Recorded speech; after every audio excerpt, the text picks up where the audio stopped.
Tararan, tan tan tan tan.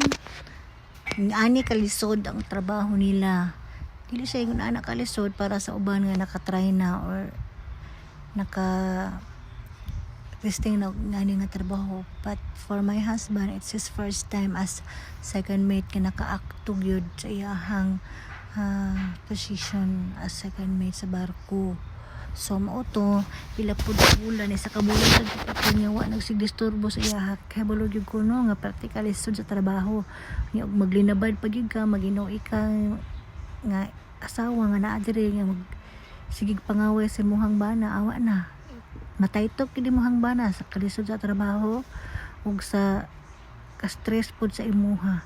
So mintras kaya dato no mga wife dili kita maghatag og kanang mga aligot ko sa tuang partner labi nag-ingana ni ka busy ug niya ni kalisod ang ilahang trabaho.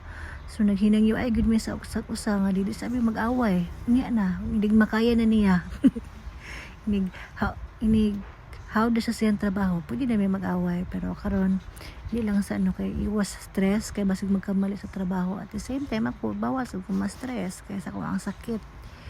So mao lang to hopefully sa katong mga uban nga seaman's wife pareha na ko dili lang sa maglinabad sa tuong mga bana labi naa sila karon sa lawod nagtrabaho because we don't know kung sa ang stress na mahatag na to sa ilaha that might be affect sa ilahang trabaho sa ilahang mental health. So mao lang to I'm very thankful kay nakaya na niya murag okay na iyahang trabaho.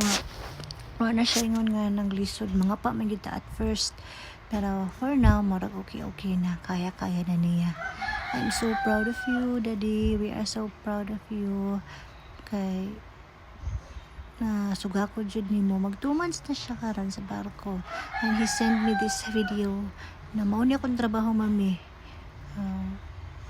Kung naalang ko diha di ako makatabang na ako diri di ko makatabang ako matabang sa imuha diri prayers ra gyud nga mao kaya ni may mong trabaho easy kayo na para sa imo and we're just here supporting you mo ni ha mga kauban diba char bye bye kapakumbana no.